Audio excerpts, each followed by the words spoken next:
I'm Deb Coviello, the Drop-In CEO, and I want to thank you for joining us for another episode of the show where week after week I have amazing guests who share their stories and their insights with you. And I know in the process I get inspired, and so will you. And I put out this content week after week because I sincerely care about providing resources to C-suite leaders so they can navigate their challenges with confidence. And this week I am so pleased to have on to the show John Golden, who is an Amazon best-selling author.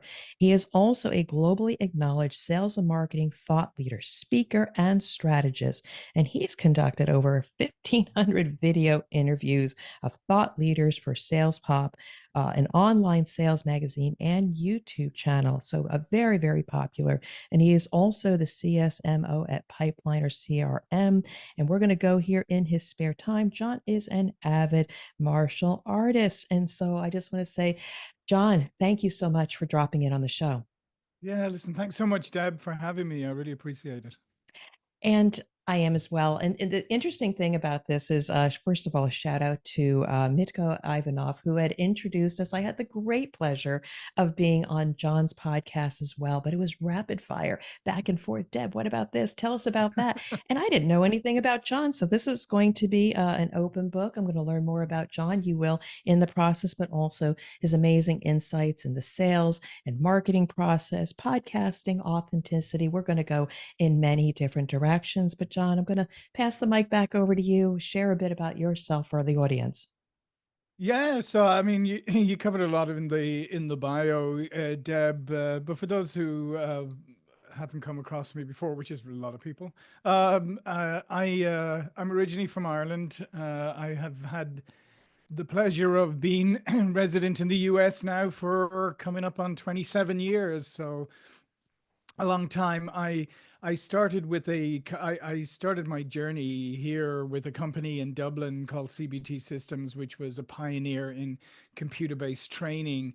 And around the time, in the mid 90s, around the time that the dot com era was taking off, and I was given the opportunity to move from the product development center in Dublin to the sales and marketing operation in Silicon Valley. So I was given the opportunity to move over to the States, and I remember when the general manager of the development center in Dublin called me into his office one morning and said, we have an opportunity if you'd like to go and work in the San Francisco in the Silicon Valley office. How long would it take you to, get yourself ready and to go? And I said, well, it's 11 o'clock. I'll probably by about 2 this afternoon. So, I mean, I'm being flippant, but the thing is, I jumped at the opportunity because it was such a fantastic opportunity. And it's one thing I would always recommend for people, especially, I was obviously a bit younger in those days, is like, oh, when opportunities present themselves, you should just take them, because you will never, it's like those things, you'll never regret doing it, but you often regret not taking those opportunities because you just don't know, what could have happened. So I arrived in Silicon Valley in the mid to late 90s, and during the dot-com, and that was a fascinating introduction to America, because it wasn't actually America. It was a complete world of its own, right? And to see businesses springing up, and the freeways were packed, car parks were packed, and there was all this innovation, and there was all this excitement and all this energy there, and this promise of, like, there was a whole new world, a whole different way of doing business. And then, of course, we discovered that when you try to throw the baby out with the bathwater, you end up minus the baby, right? Because, and that's what happened. People just threw out all the old rules of business, and of course, it ended up that some of the new rules applied, but also some of the old rules endured, about how you can establish a business that has longevity and stability and all of that. And so I was there for the implosion, which was almost as interesting in its own way, because it was as close to an overnight thing, Deb, as I've ever seen, in the fact that suddenly driving down to Silicon Valley I lived up in the city, and driving down to Redwood City was suddenly taking not as long, about half the time that it used to. And I was noticing there's less cars. The car parks are emptying out. The .com signs are coming down off the buildings. And it literally, it changed almost overnight. I mean, it's obviously over a few months or whatever, but it was really that big a crash. And I guess my first lesson that I learned from there is that you have to be very discerning, as because we're always looking to evolve and progress, and new ideas and new technology, new ways of doing business. But you also have to be careful to make sure that you, as I said, you don't throw the baby out with the bathwater, that you look at what are the things that endure. And we've even seen it recently, because I mean the last like 5 or 10 years, with all the cheap money you had, companies having, venture capital and private equity throwing money at people, saying growth, growth, growth at all costs, like forget about, the profitability, just, top line growth. And then about 2 years ago, as things started to turn, suddenly they're going, oh, no, no, no, no, you need a path to profitability. And which thankfully in our business, we always have believed in business fundamentals, so that wasn't an issue for us, because we're a profitable, self-sustained business. But it certainly was quite difficult for other businesses who had taken on so much money and so much debt, that even like navigating a path to profitability is beyond a lot of them. So that was a fascinating introduction and learning experience for me. Then I went from there to New Horizons Computer Learning Centers, which was a franchise network. I went to work for the franchisor, and looked after a lot of the products and programs that the franchisees would sell. But as I always say, Deb, I had it was a very interesting experience, because when most people think of a franchisor, they think and a franchise, they think of like a McDonald's, and they think, well, it must be really easy, because if you're at the franchisor, because the franchisee has to sell exactly what you tell them to in exactly the same way. Well, no, not all franchises are like that. The franchisees had a lot of freedom around which products, which programs they chose to sell. So you had to sell to the franchise, in order, and then sell the product, and then persuade them to sell that to their customers. So it was that kind of double selling almost. And to be honest, some of the franchisees turned out to be extremely hard to sell to. So it was quite a lesson, and it was my first executive level job. So I was on the executive team, and I did learn a really good lesson there, is because I thought, like I'm the vice president of products and programs. So, when I call up these franchise owners or whatever, there'll be a level of instant respect, right? Because of Mhm. my title. Well, boy, did I learn that. I was disabused of that notion very, very quickly, and realized that no, you have to earn respect always. It doesn't come to you. It doesn't come to you because of a title or whatever.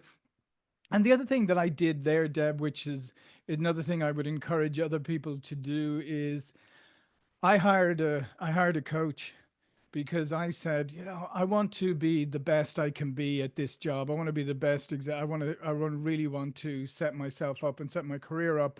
So I invested in a coach. And one of the first things the coach did with me, they were going through, okay, let's work, what do you want to do? And I said, well, I want to be the best on this team, and I want to be the best like executive and everything. And she said to me, well, why don't you want to be the CEO?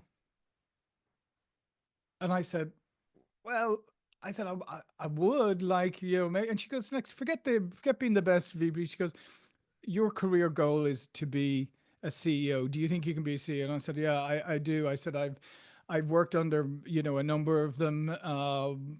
I've seen some good, bad, indifferent. I think I could do a better job than some of them, or maybe all of them. I don't know, but and so for me that was a kind of pivotal moment, because it was somebody basically saying to me, why are you setting artificial boundaries on your your career path or your goals, right? Why are you, nobody else set that boundary. I was the one who said, "Yeah, I want to be the best executive," and sure enough, yeah, I mean, I went from there to I went to a startup where I basically was the sales and marketing organization, and I had a great experience there because I don't know if you ever had the experience where you have a small office with a plastic table from Staples, as it was back in the day, Yes. a laptop in front of Yes. you, yeah, a BlackBerry, and you're staring at a blank wall going, okay, now what do I do? And you sort of have to build everything from scratch yourself. And then eventually, I was fortunate enough, as we said earlier before we were coming on air, is to be recruited to be the CEO of Huthwaite, which was spin selling, a global sales consultancy based on the IP of Neil Rackham on the best-selling sales book of all time, spin selling, and so it was the realization of what the path that my coach had set me on back then, and it was. And then it was a fascinating. I spent 6 or 7 years there. I actually took over CEO of another company as well at the same time for the parent company. So I ran two companies at the same time, and uh, and uh, and what I learned, again, it was when you bring real focus, and that's what I learned, real focus, that because I took over these businesses around the time of the financial crisis crash, right? So and especially in consulting businesses, training, performance improvement consulting businesses, it had been super easy to sell those products Right. in the previous like decade or so because budgets were plentiful. There's people had loads of money. Now you actually had to really work for it, because Mm. what's the first thing that goes out the window when there's budget cuts? Anything to do with training, Conferences. consultants. Yes. Yeah, you know how that goes. Uh-huh. Um, and I so I had to, number one, like, figure out, we've got to focus on the things that we do best, and we also got to focus on how to do them in the most efficient manner possible. So because I discovered, again, because things, revenue had come easy to my predecessors, they hadn't paid much attention to the cost side of the business. So Mm. I then started working on that and actually delivered, and I'm proud to say, the highest levels of operating profit those business units had ever produced on less revenue.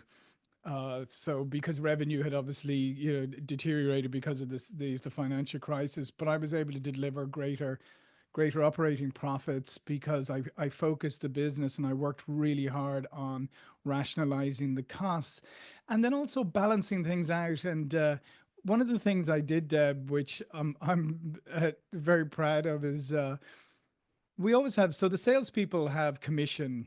Right. Okay, so, but the people on the delivery side, they tend to be salaried, and Hmm. maybe there's a Hmm. bonus or whatever. And I was thinking, how do we balance this a little bit? So I went to the delivery side people and I said, okay, here's our operating profit target. Anything we make above this, you're going to get X of that back as an additional bonus. Wow. Wow. So what happened then was the project managers, the delivery people started challenging the salespeople on the profitability of their business, right? What's the margin on this business? Why are you telling me to send all these extra things when we've already sold the business, like, we've already sold the deal or whatever? Why am I sending all this free stuff? Why are we, why didn't you know about this? Why are we having to overnight stuff at the last moment? Because, why didn't you plan better? And it created this amazing Wow. dynamic between the Dynamic. two groups. Uh, and so that was that. And then eventually, the parent company asked us to help them sell these businesses to private equity, which all of the business units, the CEOs of the units did. And then I went out and decided I'd do some management consulting. And one of my first clients was Nicholas Kimla from Pipeliner CRM, who had read my book, Winning the Battle for Sales, and he particularly had focused in on the chapter on CRM, where I basically say, CRM sucks, and salespeople, when you say here's the CRM, salespeople, oh, here the good times are over. It's like, and the book is uses analogies of battles. So in this particular case, it was David and Goliath, because the original story is that I think the king said to David, here's the latest armor and the latest weapons and all of this stuff, and he put them on, and he just went, I can't move in this stuff, whatever. So he threw that aside, took his old slingshot, and away he went. And yeah, exactly. And so I had likened that to all of these tools like CRM. Yeah, they're all great, but if they just weigh down the salespeople and make them less efficient, then they're not worth anything. And so he said to me, I'm going to show you a system that's going to disprove what you're talking about. And I said, yeah, sure, bring it on. And and so yeah, he showed me Pipeliner, and I saw the potential in it, and the easy customization, and the fact that he had taken a completely different approach, where he'd taken a salesperson first approach Mm, about how do I build a system that brings value to salespeople. It was visual, easy to use, full of insights, because all the other CRMs had been built from command and control perspective. Like, right. how can managers get and leaders get what they want? And the problem is they were never getting what they want, because the salespeople weren't putting the data in. They They want to weren't be out there adopting. selling. They don't They want want to to do be with the out there data. selling. So Yeah. this was turning it on its head and actually saying, no, we're going to make it really easy for you, but we're also going to have it be valuable to you. And therefore, if the salespeople adopt it and use it, then guess what? The management get what they want. Right. So flipping it on its head. And so he asked me then, would I come on and help him launch this business in the US? And that's what we've been doing over the last 10 years. Yeah, thank you so much for all of that. And I didn't want to interrupt because every single one of your experiences, there was a lesson learned that led into the next, that led into the next, and an amazing adventure. And I too use a CRM. I do my sales and marketing. And yeah, I want it to be easy because the thing I want to do is be Yeah, connecting with people, not with a laptop or an application. But I absolutely. do want to pick just one thing that Mhm. really, really resonated with me was hiring a coach. Yeah. And one of the things that they said was basically, don't sell yourself short. What about this? My husband, when I was in corporate, said, Deb, you could be a plant manager or a CEO. And I said, no, no, no, no, no. And then I was in my own business as a founder, and I'm talking to a senior vice president. And I said, you're already acting like a CEO. You should be going after those roles. No, no, no, no, no, no, no. I can't do that. Well, guess what? Fast forward, he's in a CEO role Yeah. at a startup company. So, big message out there. Everybody, people may already see you at the next level. Do not put yourself in a box. You are worthy, you are capable, and what you don't know, you will figure out along the way. Yeah, I know, and just one added note to that, Deb. What I often say is to people, like, we've all got hobbies and things that we like to do, like mine's martial arts or whatever. But say yours is golf or pickleball or whatever it is these days. I guarantee you, you have invested in lessons, in coaching, in equipment, in all of these things for something that is never going to put bread on your table. But how much have you invested in yourself and in your career and in something that can actually make a huge difference to your life? So I would say to people, you should really ask yourself that question. Why am I not investing in myself? And don't wait around for your company to do it, somebody else. Because guess what? Here's the hard reality. Nobody cares about your career as much as you do. Nobody cares about you as much as you do. So go and find a coach, a good coach, because at the end of the day, what you look at looks like a really big investment pales. I mean, mine has repaid itself like thousands of times over. And again, where do I send the check to? Because that's what I've been saying to people. I mean, I have hired several coaches along the way Yeah, for both technical capability that I didn't yeah. have, plus mindset. And then I ask the same question. People are coming to me and asking me questions, and I say, okay, here's my offer to be able to coach you. And again, I'm not doing big packages, one, two, maybe three sessions to Mhm. get you unstuck. And I am surprised how many people don't take the decision to invest in themselves. And again, Yeah. I helped one person one session and they got a new job and now they're going to bring me on. I'm sorry, continue to do a good job in their new role, reporting to the CEO. So invest in yourself, major soundbite. Hmm. But I want to talk to you because you and I, before we jumped on here, had a number of items that you were quite passionate about. And one key theme was around authenticity and being present. And I know myself, I've had to evolve a lot. But what is your take on it? Yeah, so I would say there's the two things is authenticity and self-awareness. And I don't think you can be authentically yourself if you're not self-aware. So I will put self-awareness first. And somebody asked me the other day, what would be one piece of advice you'd give your younger self? And I would said, work on self-awareness, because unfortunately, most of us come to self-awareness, and it's an ongoing process, but come to it much later in life than really ideally we should. And so my message is to anyone out there, it's never too late, but certainly if you're younger, work on self-awareness. And to be self-aware means you're going to have to take time out to really understand yourself, how you operate in the world, what motivates you, what triggers you, what baggage you have, and really be honest with yourself about your skill sets, about your deficiencies, where you may need help or where you may not just plainly be any good at something, and that's okay too. Because at the end of the day, you're far better off focusing on your strengths than you are obsessing on your weaknesses. And then, I mean, once you do that, then I think authenticity it becomes so easy to be authentic because you're comfortable with who you are. And that doesn't mean that you're going to be perfect. None of us are perfect. But it means that you know who you are, you know how you react, you know how you operate. Maybe there are things that you need to, be mindful of.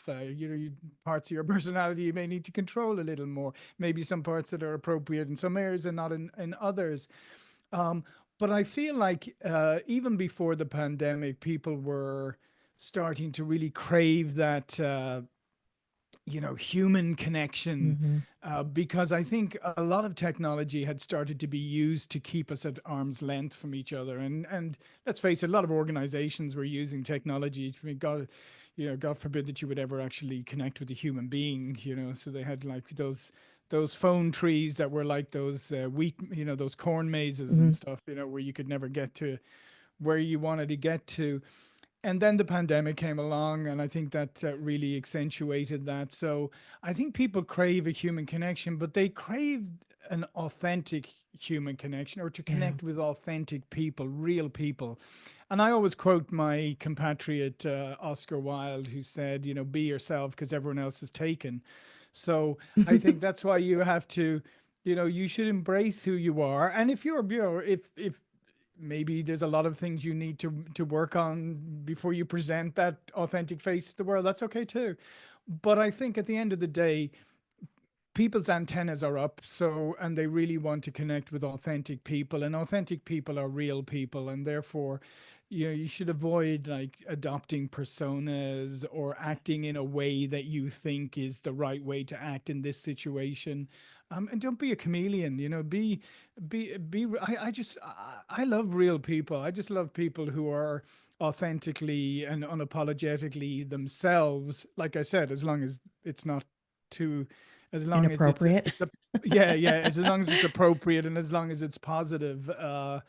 But I think it's so critical, and unfortunately authenticity has become this kind of buzzword, and it was like Merriam-Webster's word of the year before last or something. So don't fall into those traps. What it just means at the end of the day is being self-aware, and being aware enough about yourself that you are comfortable to present the real you to the world, and you're okay with who you are, and you're okay with, as I said, well, what you're really good at and maybe what you're not so good at, because we do sometimes tend to obsess on the areas that we're perceived as weak in, where we should just be going, Well, I don't even like that, or I don't even care for that anyway. So why am I stressing on it? I should focus over here on the things that I'm good at. Because let's face it, we tend to enjoy the things we're good at, Yes, right? exactly. And that I think leads probably in to the next thought that we were talking before we got on. Again, I drop into businesses. I provide consulting services during transitional times in manufacturing and medium-sized businesses. Boom, there's my 30-second elevator pitch. But at the same time, while learning about marketing and branding myself, I came into podcasting and I realized not only did I enjoy it and the connectivity and the networking, and the creative medium, but I actually found out you were pretty good at it. Yeah. But did we become overnight successes? What's No, the real absolutely. take on podcasting? What's your Yeah, thoughts? yeah, no, there's no such thing as I mean, let's face it, there's no such thing really as overnight successes. Even those people or things that claim to be overnight successes, if you really dig into them, they're rarely really overnight successes. But I think when it comes to podcasting, listen, unless you're a celebrity with a household name and you're deciding to start a podcast, um, you have to ask yourself why you want to start it, and are you prepared for the journey, because it is a journey just like anything else. And I think sometimes people get this wrong idea, and you've had this too, Deb. I've had lots of people who have come to me because podcasting is so popular now, and they've come to me and said, "Yeah, John, I started a podcast. I did 20 podcasts, and and then I quit because I wasn't getting any views, I wasn't getting any feedback or anything like that." And I'm like, "Yeah, you did 20. Like that's great." I said, "But you've literally put one foot in front of the other on your podcasting journey." Because like anything else in life, you have to do it consistently. You have to build it over time. But I think you also have to ask yourself why you're doing it in the first place. Like if you're doing it because you want to attract loads of views and you want to be super popular, well, then you have to ask yourself, do you have something to offer that you're going to attract this kind of attention and you're going to, or do you have things of value to offer that maybe is to a niche audience or a smaller group of people, and be happy with that, and then also ask yourself, are you actually bringing value through your podcast, or is it a vanity project, which is fine if you want to just watch yourself on YouTube. Sometimes my wife says to me, "Are you watching yourself again?" And I'm going, "No, I'm just checking on something." Yeah, right. Yeah, yeah. But yeah, so if you're going to get into podcasting, I would say you have to ask yourself the why. Why am I doing it? What am I expecting from it? And is it realistic what I'm expecting from it? And then do I have the commitment to keep going, like to be doing it like every few times a week for months on end? And am I okay if I'm not getting the views, I'm not getting it, and it builds slowly over time? Am I okay with that? Do I have the patience and the commitment to do it? And am I getting and here's I think the big thing for me, Deb, I'll tell you what carried me through, and still does to this day, is the fact that I get to talk to people like you, right? I get to, for Woohoo. me, I'm not yet, I'm not uh, when I'm interviewing somebody, I'm learning from them. I'm talking to people who know things that I don't know, who've had experiences that I haven't experienced. So for me, it's a learning experience for me, and I just figure, well, if I'm learning something from it, then hopefully, as I share it out, other people are too. But for me, I'm already won because I'm interacting with fascinating people. I'm learning from them, and so it's, and that why at the end of the day, then I look at my podcast as, I hope it's like a conversation. It's like you're sitting behind somebody on a plane or something, and you're eavesdropping and you're going, "Oh, that's really interesting." Mhm. And so I think you have to set your expectations, and you have to say, like, if I'm going to do it, I'm going to do it maybe from a humble perspective, and say, like, this is going to be a great learning experience for me. I'm going to get engaged with people, or I have something interesting that I think is interesting to share. I'm going to share it. I'm going to put it out there, and I'm going to just be consistent. And then I'm going to attract the results over time, just like in anything else. Yeah, And time I'm going to is the be, factor. Yeah. and time is the big factor. And as you know yourself, you Deb, again, it's not rocket science. Like anything else in life, you get better at it the longer you do it. Absolutely. And I hope to continue to be able to participate in this forum because, yes, I sincerely enjoy the creative process of two people getting to know each other. But you're Yeah, right, there are side effects with consistency. yeah, Opportunities have presented themselves for my guests, yeah. or No, my audience has come to me and said, I like this, keep going. Where do you find these people? So I am getting validation from the people that are listening. Again, that sings to my heart. And because of this, I actually now have some other speaking opportunities. You never really know, but if you go in it for the right reasons, let chance happen and magic happens. And again, you and I yeah. creating a great conversation here. Yeah, and then people invite you on their podcast, and that's, by the way, that's something that I actually I missed, that I recommend for anybody starting a podcast is go on some other people's podcasts and learn it from the other side as well, because you can't be, I don't think you can be very good if you haven't experienced it from the other side too. So I think that's an important thing to do as well. And then perhaps you discover that you're better off as a guest than you are as a host. You know, that could come out too. But I agree with you. The opportunities come if you do it long enough, and if you do it from a service. You know, if you do it, well, I'm interviewing this person, and I'm going to promote this. I'm trying to get as much as I can out of them. It's not about me. It's about them. It's about Yes. sharing their wisdom with the world. And yeah, so nowadays, I can organize say I wanted to do a live panel discussion on something. I have a huge network of guests. I can say, oh, would you like to come on this? Yeah, we have done in the past, we've done physical events, where we've done breakfast events in different cities, and I immediately can call on people who've been on the podcast who are in local to those cities, say, hey, do you want to come in and be on a panel? And they're like, yeah, great. And you build that community, and it's a community as well. And I think it goes back to that kind of mentality of, if you serve people and you put it out there, it'll come back to you. And beautifully said. And again, that just goes for life in general, through Mhm. your career. If you're in sales and marketing, build those relationships through whatever means, whether it's networking events or podcasting, in my case, has been amazingly successful.